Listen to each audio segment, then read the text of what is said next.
Hello, everyone. It's Chrissy Civic, career coach and corporate trainer, and founder of eatyourcareer.com, helping you create a nourishing professional life.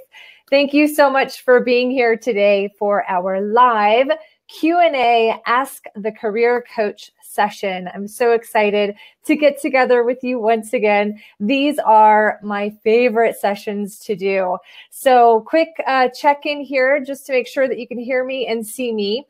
If you can both hear me and see me, please type the word yes into the chat menu for me. I would really appreciate it. It looks like you guys are already saying hello and letting us know where you are dialing in from. It's great to see you all. Thank you so much for the confirmation. I see tons of yeses, so I know we're good to go. Thank you for being here. Once again, it's so funny. I woke up this morning and I was just completely filled with gratitude for the fact that I get to do this kind of thing. I just feel so lucky to be able to sit down with all of you, and I get to hear about your career struggles and try to help you through them.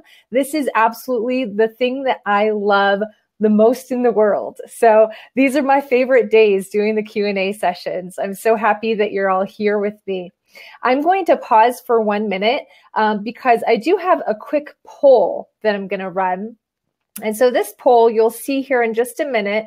I just want to know if you have actually joined a Q&A session before in the past, if you've only joined like one other time, or if you've joined a ton, back when I was just doing audio only calls, if you were attending those.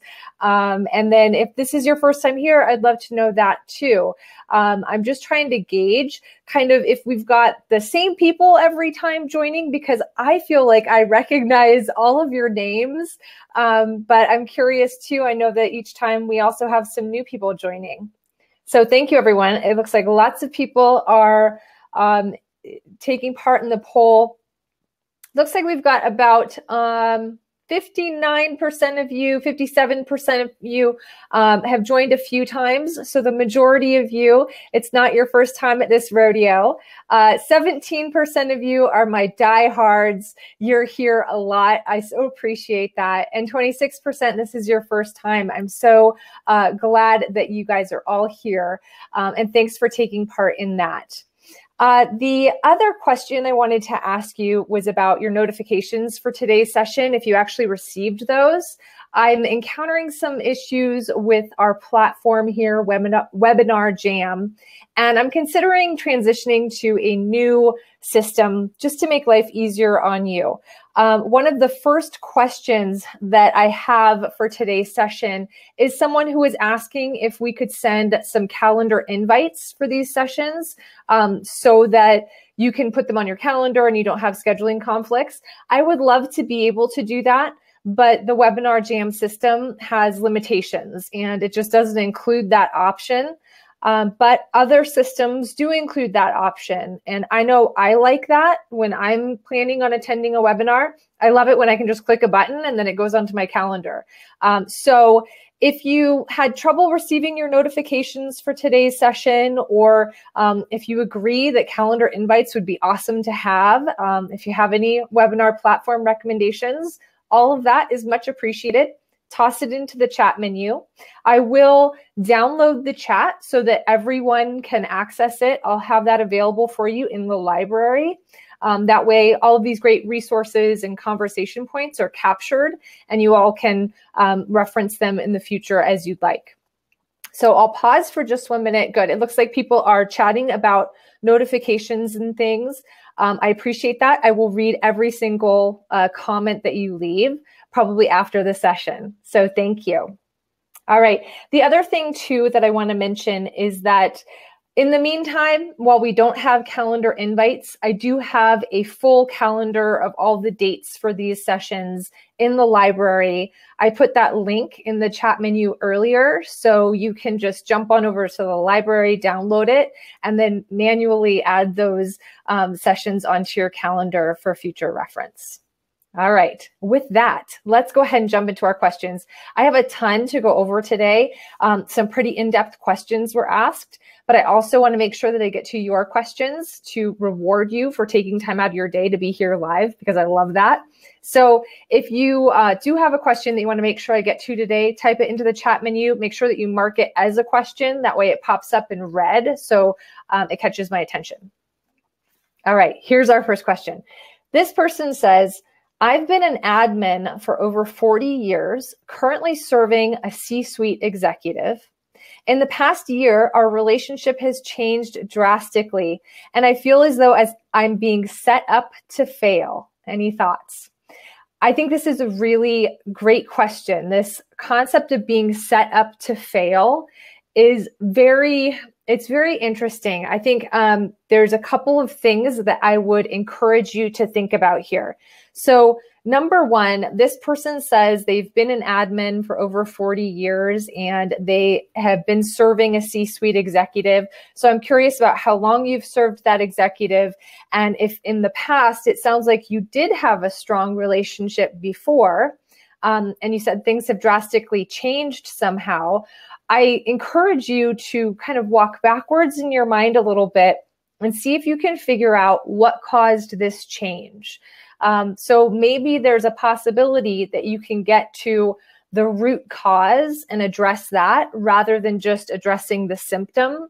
So the symptom right now is that you feel like you're being set up to fail, but there's a cause why that relationship changed. So without knowing that, we can't address that, but I encourage you to address that. In terms of feeling set up to fail, here's where it gets really interesting, because I hear this a lot and there's a few things that come to mind for me when I hear it. Number one, I think that the majority of managers and executives and bosses in general, I don't think that they want to see people on their team fail.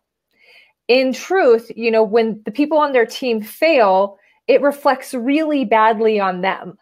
So, by setting you up to fail, they are not gaining anything.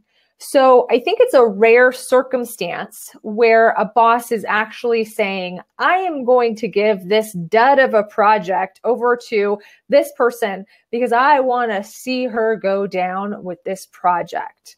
That typically isn't what's happening. It can happen, if you've got a monster boss and someone who's trying to sabotage you, and maybe they're trying to push you out. But again, that's a really roundabout way of pushing you out.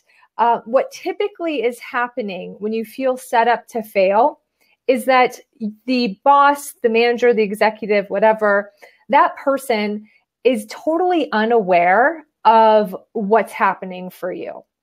So they're giving you a project and they have these inflated expectations and you haven't addressed them. So they don't know that those expectations are completely inflated. So there's a component in here where you need to manage expectations and let them know when they're giving you a deadline that's completely impractical. You need to be saying, that's impractical for these reasons. Here's a more practical deadline. If we're going to keep the deadline you just said, then we need to revise the expectations like this. So you need to be an active part of setting expectations with the manager, so that you have some expectations that you can be successful with. You need to explain what you need to be successful, because by and large, these managers do want to see you succeed. Again, it doesn't do anything to help them if you fail. So I would just kind of think through some of those elements. Hopefully you can attend the webinar that we're doing later this month on the topic of managing expectations, because I think that's a big piece of feeling set up to fail. The final thing I would just say too is that some environments make it impossible to succeed. If you think about, if your job is to sell broken products, you could be the best salesperson in the world, but you're still set up to fail because you're trying to sell broken things. So if you're in an environment where it doesn't matter what you do or how you try to manage expectations, or if you can get to the root cause of what this problem is, if none of that really matters because the environment itself is a failing environment, then it's time to consider moving on. So hopefully that's helpful for you. All right. Let's talk about our next question here. So this person says, how do you stay a team player when you're working from home, when working from home is a large part of the office culture? I am one of few EAs, so executive assistants, that is in the office most of the time. I'm constantly asked by other assistants to help them get their boss's lunch, set up their meetings, escort their boss's guests to the office. I support 3 executives myself, so my hands are full in addition. Because these assistants are not in the office, the help is not reciprocated. Okay, great question. And it's one that I can really sympathize with because I've been in similar situations in the past. We now have such a large remote workforce that we're working with people that are sometimes all around the country or around the globe. And if you're the person who's in the physical office, there are some things that have to be done in person, and you're the person who gets those tasks. So I would encourage you to think about what you want out of this situation. What would make this situation better for you? Because right now you are the person who's in the office, and these people are out of the office. They can't come and escort guests, to go meet with executives and things. That's an in-person task. So what would make this better for you?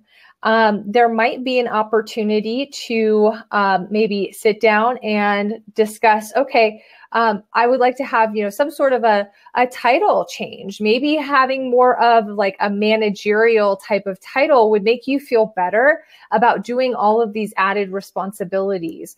Or maybe those added responsibilities really belong more with another individual in the office. If you have an intern, or if you have someone who's more entry level and not supporting 3 high-level executives, that person might be the more appropriate person to delegate those types of tasks to. So think about what some of your options are to kind of fix what the actual problem is. If in reality, it's more of a mindset thing, if it's like, well, it's really not that big of a deal, but I just feel like I'm getting annoyed by it. The mindset shift that you could practice is just to really think about realistically, how much time and energy is it taking for you to help out with these types of tasks? Probably it's not that much if you actually clocked it. It feels like a lot because it probably comes at totally inopportune times. But the reality is it's probably a pretty small portion of your day that you spend doing these types of things. So if you want to just manage your mindset around it, look at how much it's realistically taking you and acknowledge the fact that this really makes you a more high profile assistant in the office. You have more opportunities to engage with a variety of different executives. So you could look at it as being something that is a good opportunity for your own professional reputation and your visibility in the office. And then finally, I would also say to make sure that in a performance review, you're talking about this and you're letting people know that this is a component of your regular duties. You probably don't have that listed out anywhere as being something that you're supposed to be responsible for, but you're doing this, you're going above and beyond for your teammates on a regular basis. And that could be really unnoticed if you don't talk about it and acknowledge it. So make sure that you do share that when you're having conversations about your performance with your boss. Okay, I hope that's helpful. All right. Our next question here, I'm just going to pause for 1 minute and check in on our chat menu. How's everybody doing out there? I haven't seen the chat menu move in a few minutes, which always concerns me with our technology. So if you're still there, you're still watching, go ahead and say hello, something like that, just so I know that we are all still together here. Thank you. Okay, here's our next question. Good. Everybody's saying it's fine. Cool. You're just listening intently. I appreciate that. Okay, our next question here. This person says, how does a 69-year-old with 2 master's degrees and a BSN get a job? I've been unemployed for almost 4 years. I've sent out over 500 applications, which have yielded 2 interviews. So this is a question that I can feel for you, because at 69 years old, you've got a lot of education behind you. You've been unemployed for 4 years. That is rough. That's going to take a toll on your mental, your psyche. You know, it would take a toll on anyone. So what I want to do is just tell you, to keep at it. But I would expand out how you're searching.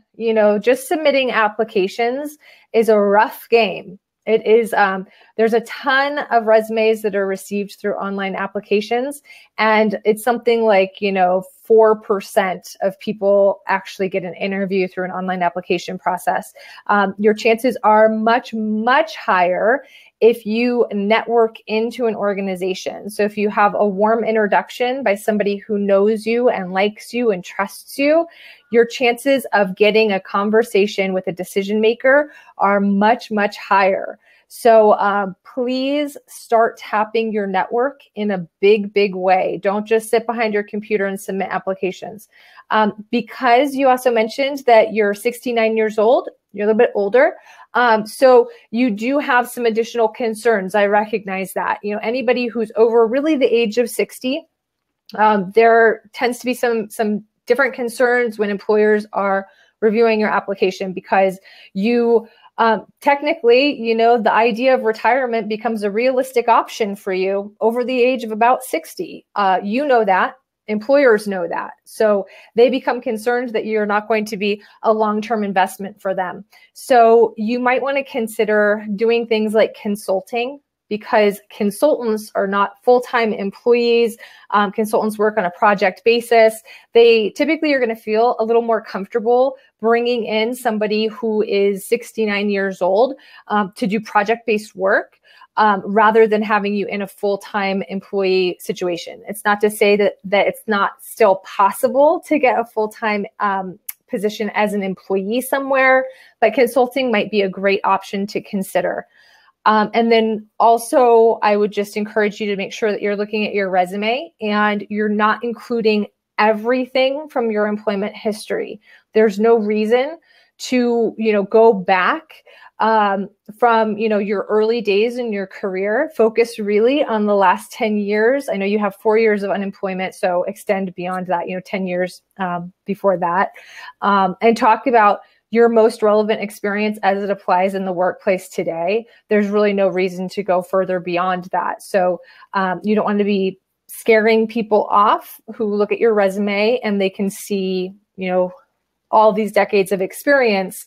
That can be a little overwhelming for people reviewing a resume. So try to just consolidate it to your most recent stuff. Thank you so much for the question. Okay. Let's look at our next question here. This person says, how does one go about changing the perspective that others have of you? And how do you change this if it's just word of mouth and not actually personal interaction or opinion? So this person has a perception problem.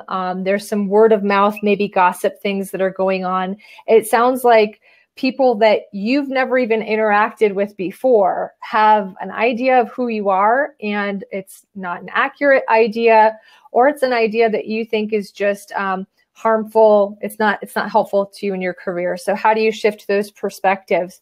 Number one,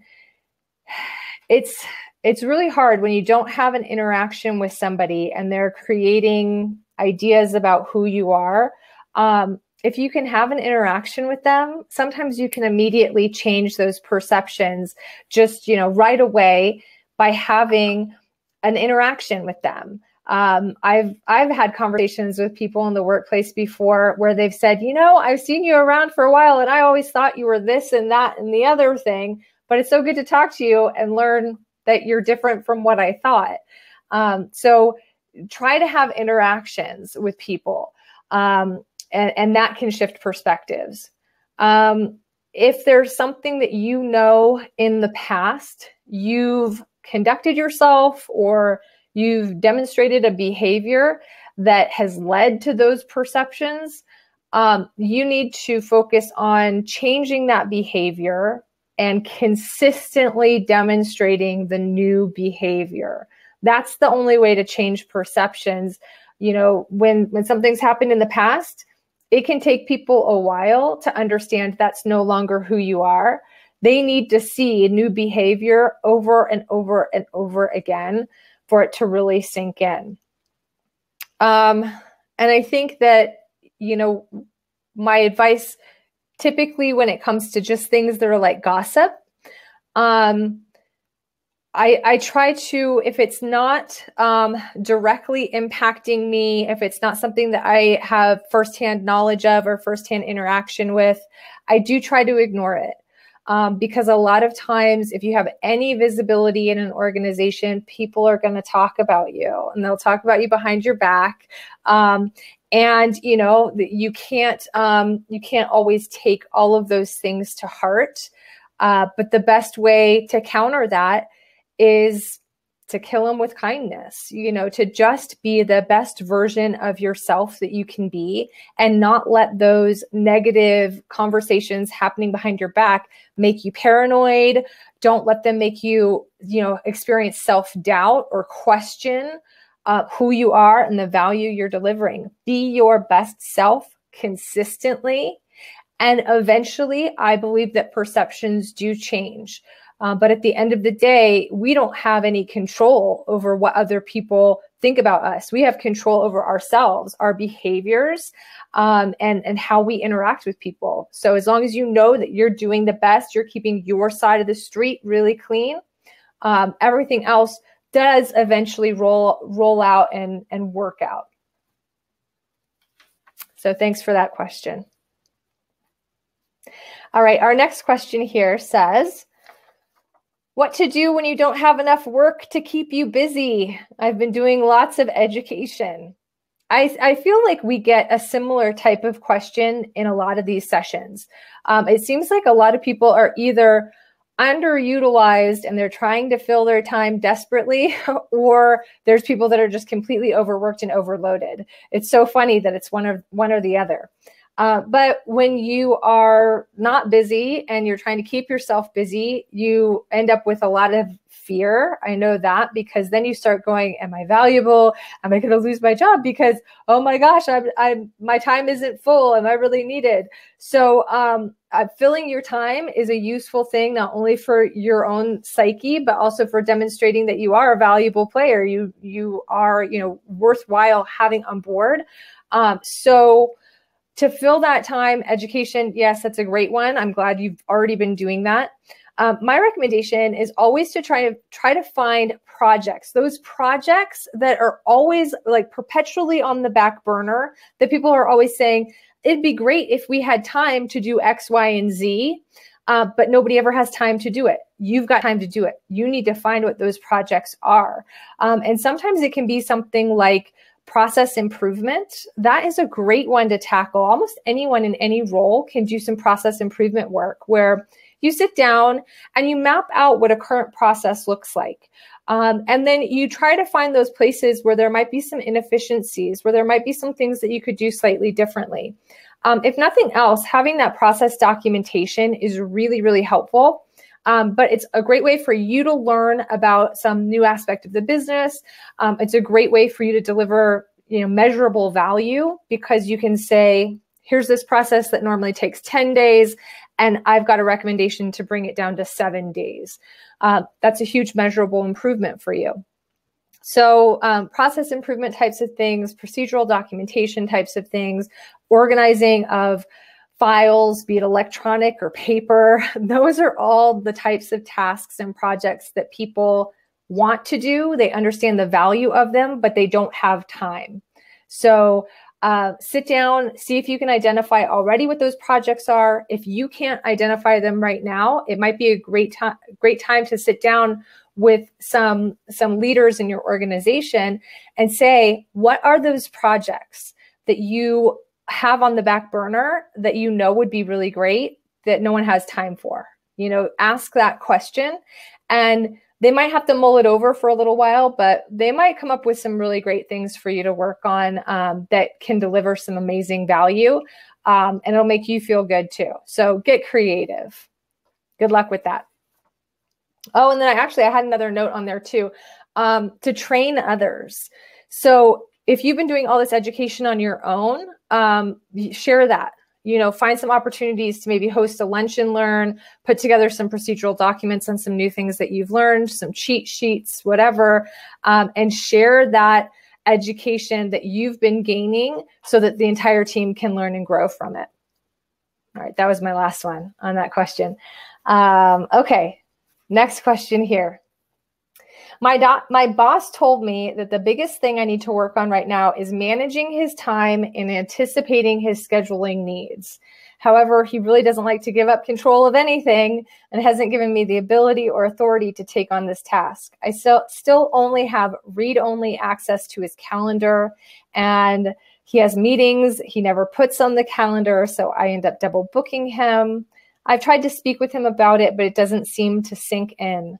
What's the best way to discuss this with him and get him to give me access and authority in this area? Ooh, good question. All of my admins out there, you know exactly what this scenario is all about. I realize that not everyone who joins these sessions is an assistant, but I do have a very large audience of executive assistants and administrative assistants. And I am myself a former executive assistant. So these types of questions are, I feel you. If you are responsible for managing someone's calendar and yet they won't give you the authority to really own that, they don't allow you to have certain access to things, and they're doing things that are counterproductive, it's horrible. I understand. Here's what I can tell you though about the solution to this problem. I just recently, I was out in Detroit and I was doing a training session there for a fantastic group of assistants. And there was a panel that had an executive and his assistant where they were just kind of sharing some of their experiences. They were a great partnership. And the executive, from his own mouth, he said, you've got to keep asking for that authority. They were specifically talking about calendar management, and the assistant was lamenting the fact that it took a very long time to allow her access into his email. And the executive said, just keep asking, be persistent about it, because it is a huge release of control for the executive. It's hard for them to do that and to feel comfortable with it and have, the trust that's required for that.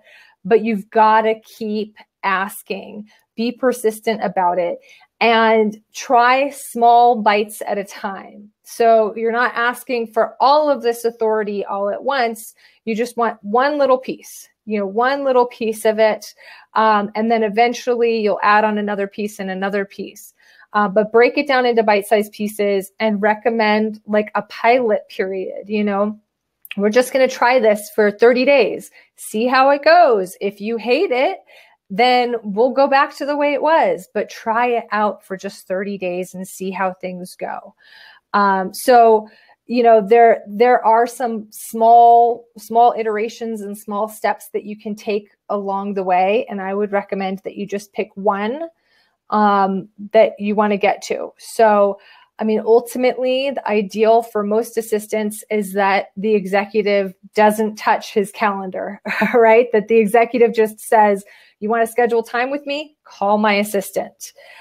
That's like in a perfect world, but you're probably not going to get to that place right away. You've got to take those smaller steps first. So you've got read-only access right now. So maybe you take the initial step that, okay, so I'm going to have the ability to just move items from the inbox to a folder, or I'm going to have the ability to delete items that are known spam or unnecessary items. Those are small little steps that require little amounts of trust, but it's slowly building. Try to find some of those incremental steps to take along the way. Good luck. All right, here's one. This one's a little bit long. I'll see if I can kind of shrink it up a little bit, but I think it's a good question. So this person asks, she says, I've worked for my current employer, a family-run business, for 19 years. Within the last 3 years, the father stepped down as president and his son took over. Since that time, there's been a cultural change within the company that I and many of my fellow longstanding coworkers are struggling with.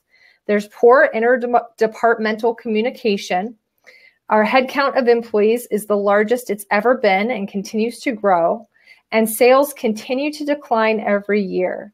My inner wisdom is pushing me to get my resume and skills in line, as I feel I'll need to make a career change at some point in the near future. In the meantime, do you have any advice on how to handle such a culture shift? I'm not opposed to change, but it's such a drastic one. Everyone is very uneasy and nervous about the company's future and our job security. There's an overall sense of a lack of leadership and organization of efforts. So it's a great question. Culture change, just culture change in general, can be really disruptive. It takes you out of your comfort zone because you're so used to things being, especially for this person's been there for 19 years. Things have been one way, for 19 years. They've probably gradually changed in those 19 years, but now it's a pretty drastic change. There's been a major change in leadership, huge growth with the employees. Sounds like revenue's not doing great. So I think you're being wise by putting everything together and saying, I should update my resume. I say do that. Be proactive. Get things ready just in case you decide that this is no longer the place where you want to be, or if something dramatic happens down the road, you're prepared. But dealing with culture change, sometimes it can be really good. Sometimes the end result of the culture change is a more positive working environment, a more productive organization, more sustainability for future growth. There's a lot of good that can come out of big culture changes like this. But a lot of times it's an iterative process. It's something that doesn't happen all in one fell swoop. It happens in small little chunks. Once again, it's those little bite-sized pieces. And as you're going along, it can feel totally disruptive, very confused, very disorganized.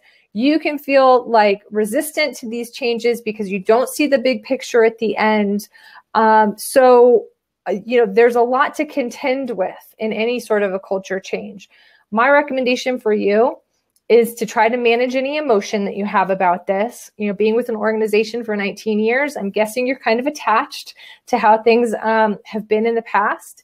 And I would just recognize what kind of emotion might be coming up, make sure that you're managing that, and you're trying to put your mindset to a place of possibility. I always say that I'm not a huge fan of forced positivity, like those people who are cheerleaders about everything, even though, there's some real struggles that we're dealing with. So I don't like forced positivity, but I believe in possibility. I always encourage you to just open your mind to the fact that what might be possible down the road is that this new culture is going to be great for the organization, for you, for your teammates. You might not know the whole picture right now, though, but just keep your mind open to what could be in the future.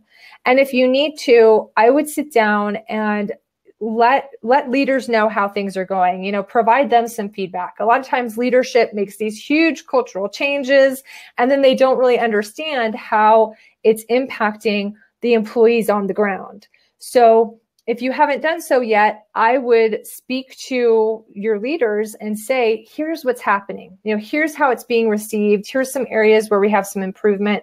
I understand that these changes are taking place, but my job is to help, successfully implement these changes. And here's where I'm seeing that we could use some help. We could use some more resources. We could use some more communication. and so forth. So, you know, give those things a try. See if you can offer some solutions to help ease the transition process. And in the meantime, spruce up your resume, get things to where you feel really confident should anything, you know, change in the future. But keep an open mind that this culture shift might really be amazing once it has some time to play out. These things don't happen quickly. They're messy in between, so you've got to be patient, but keep an open mind as things play out. Good luck. All right, we only have 2 more pre-submitted questions, and I'm going to get over to questions that are in the chat menu. I do see a few in there. I'm glad to see those. All right, so here we go. This question says, how do you reestablish contact with a mentor after she hasn't responded to your last email and now it's been months? Pick up the phone. It's always like the easiest way, I think, to reestablish contact with people is pick up the phone and have a voice-to-voice conversation. You know, if somebody doesn't respond to your email, don't try to take it personally, because people have overflowing inboxes. It's so easy to have things get buried. And then, you know, we just forget about them, you know? So, you can always re-email and you can say, hey, it's been a few months and, you know, I want to just reconnect. Can we go to coffee or whatever it is that you want to kind of open up with this person? But the warmer, more personable way to do that is to pick up the phone, have a voice-to-voice conversation, at least if you can't have face-to-face. But that's always a good way to just kind of like reignite a relationship that somehow got stagnant along the way. All right, the last pre-submitted question says, how do you improve big picture understanding of your organization when the primary source of information provided around me tends to be based on the person's opinion? I do my job and stay out of gossip, but I'm a good listener and people share information with me often. My boss is the primary source of that information. However, due to a restructuring within the company a few years ago, which pretty much demoted him, his opinion is very jaded and negative. Is there a way to really discern what's opinion and what's fact?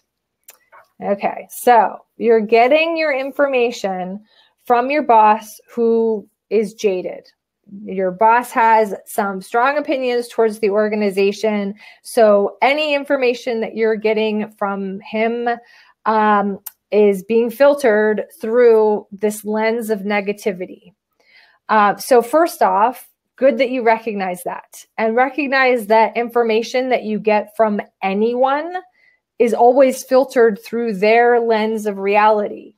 There's always 3 sides to every story, right? There's his side, her side, and then there's the truth in the middle. Everybody has a perspective. Everybody takes facts and then filters them as they share them out with the world.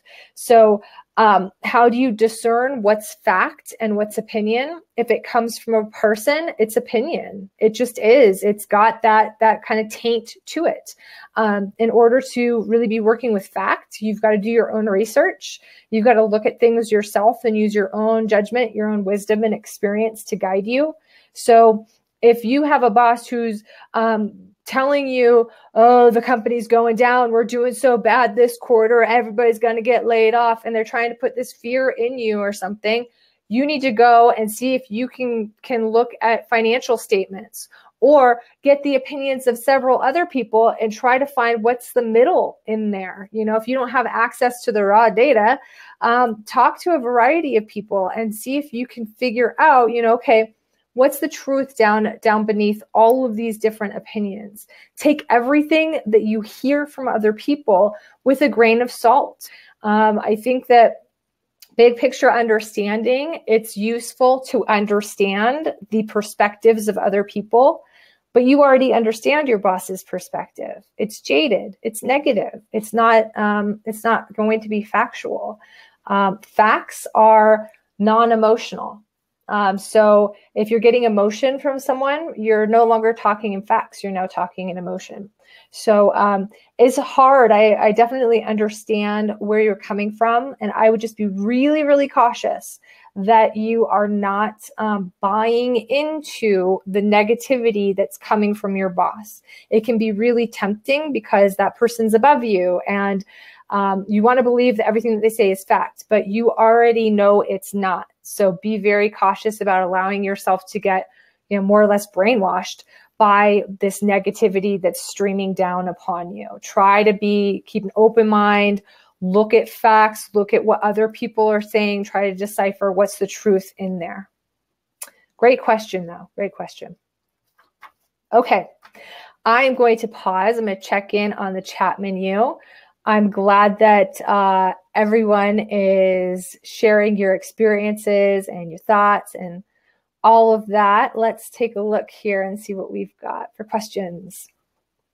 All right, Cindy asks, what is your opinion on employment agencies? I have no network and have been unemployed for 3 years with caring full-time for an ailing parent.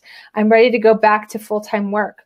I say agencies are great. It's a great way to get your foot kind of back in the door with organizations. A lot of times they have temp to perm positions. So it's a temporary position where you go in and you can prove yourself, and then you might be hired a permanent position. Other times they might put you, in all sorts of different projects, and you might move around a lot before you actually land in a full-time position with a permanent employer. So just kind of stay open to what options they might have on the table for you. But I've heard a lot of really good stories about staffing companies and employment agencies.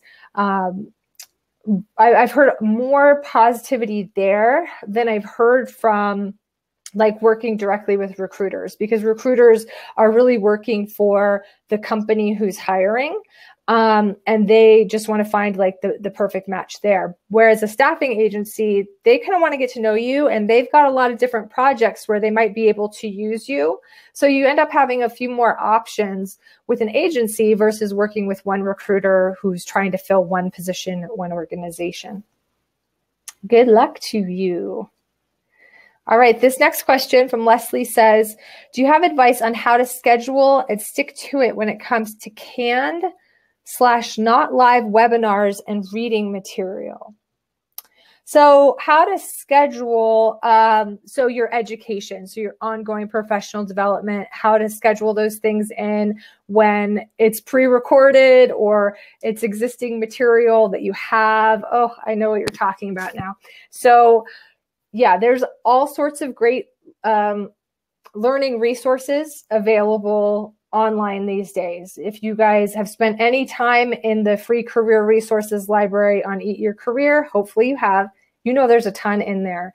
And there's no, time restriction. There's no deadline. You can access videos when you want. You can download workbooks when you want. And that's great, but it's really easy to postpone your looking at them and spending some time on them. So your idea of scheduling is correct. I know that for me, if something's on my calendar, I will do it, as opposed to if it's just in my mind and I'm thinking, gosh, it would be great to look at that workbook this week, I won't do it. That's why I schedule working out. I have to have it on my calendar or it will not happen. I will sometimes even schedule just kind of like personal activities. If I want to spend some time, reading in the morning, I put that on my calendar. It just makes it more official. So scheduling time for your professional development, I would figure out how many hours a week you are willing and able to devote to professional development.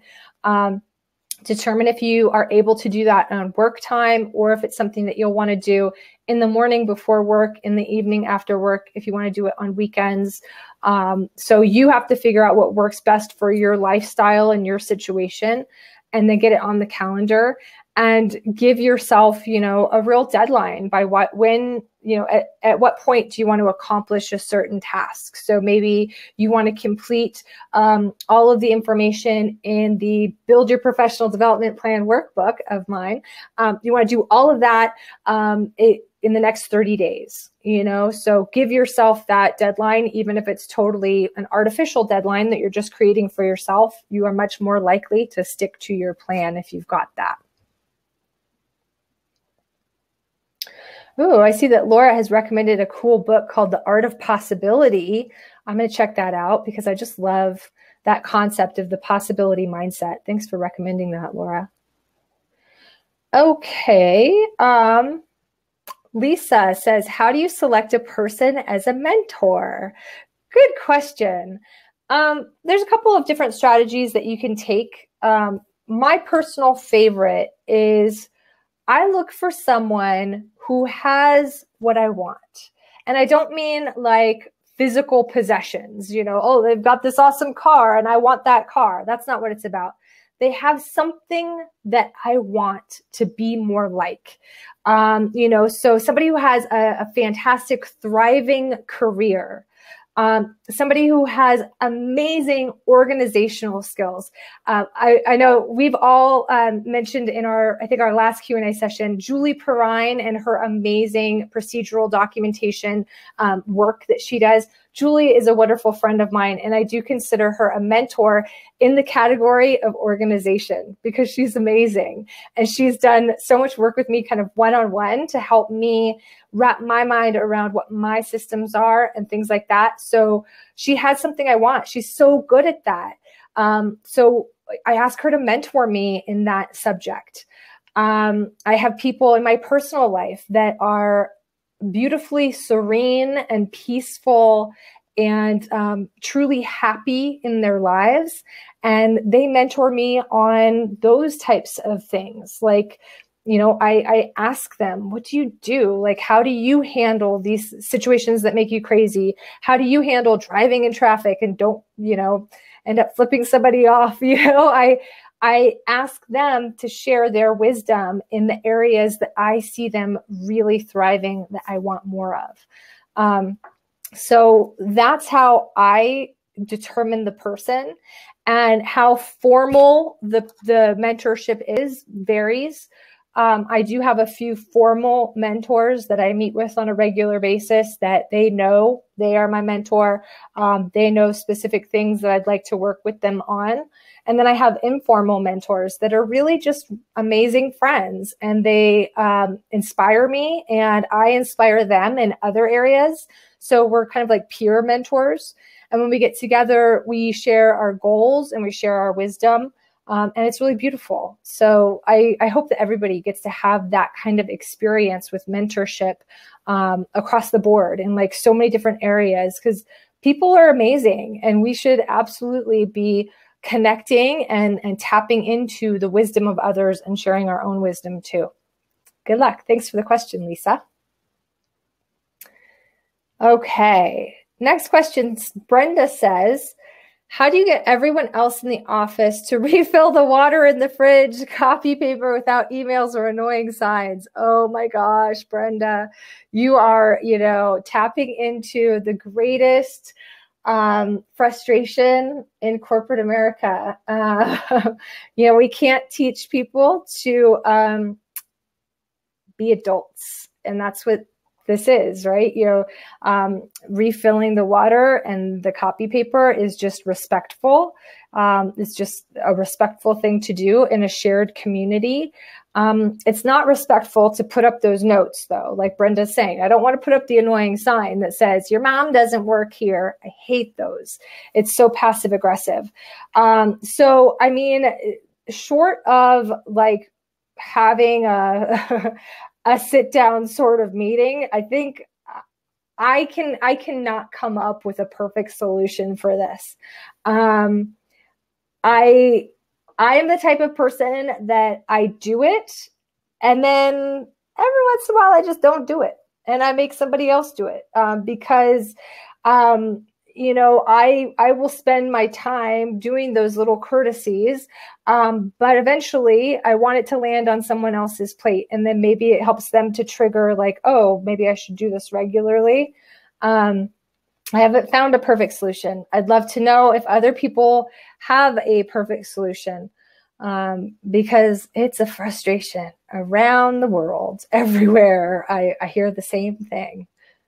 Thanks for the question, Brenda. And sorry, I am of no use there. Michelle asks, are headhunters the same as employment agencies? No, headhunters is kind of like a strange term. So headhunters in theory are recruiters who work with, typically it's high-level executives.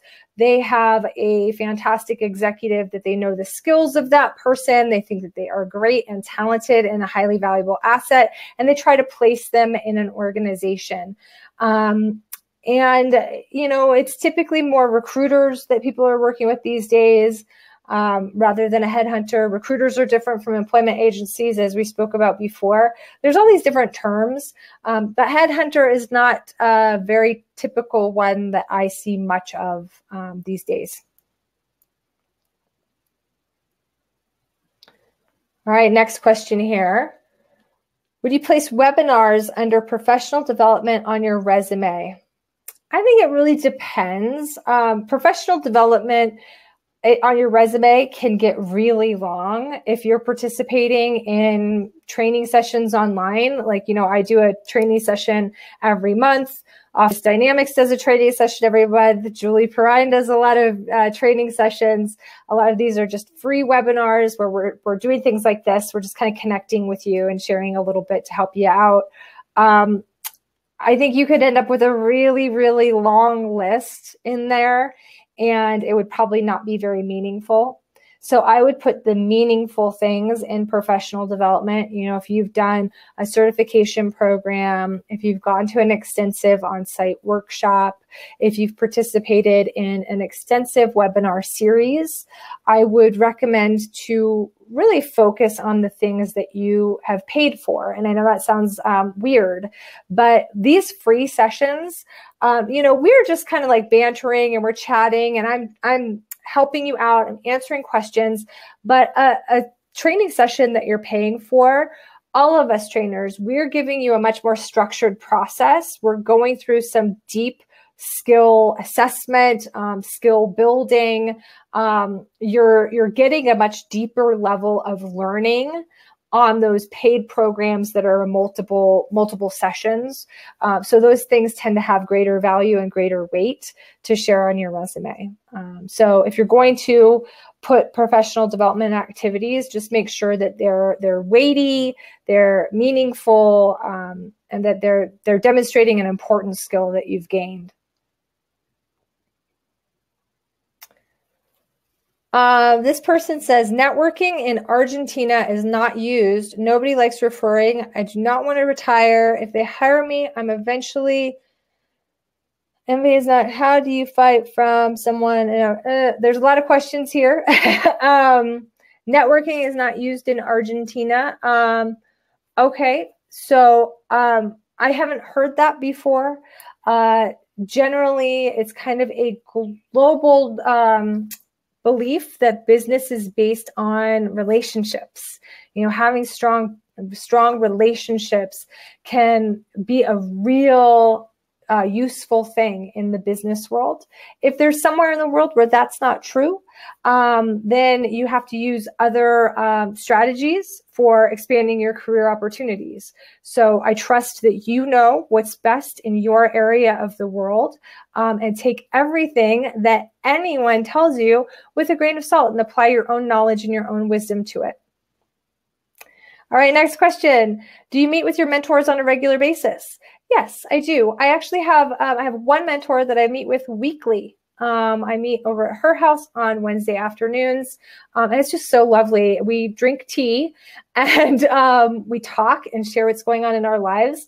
And she is a personal mentor. We talk a lot about spirituality and kind of things personally going on in our lives.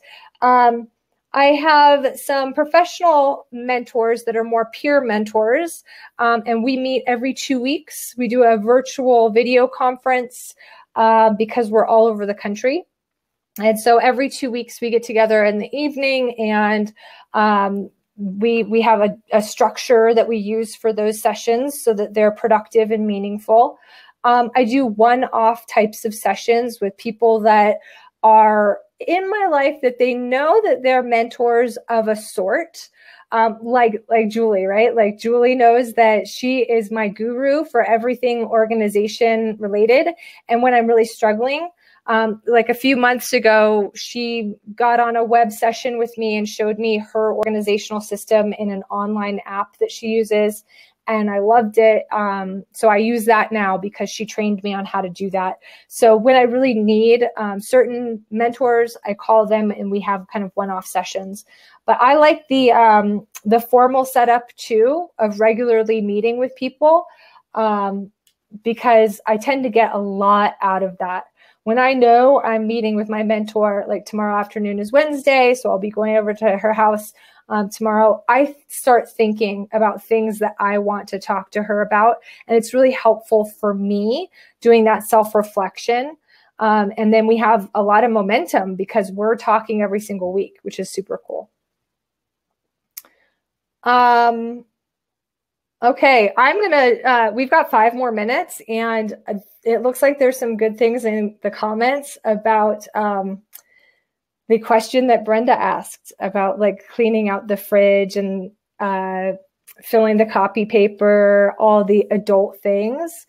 So let's see here what everybody has to say about that.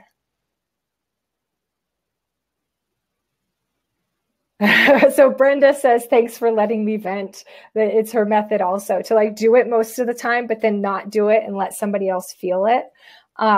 That's a method. I don't know that it's the best one, but it can, sometimes help spark people into a recognition of what's happening.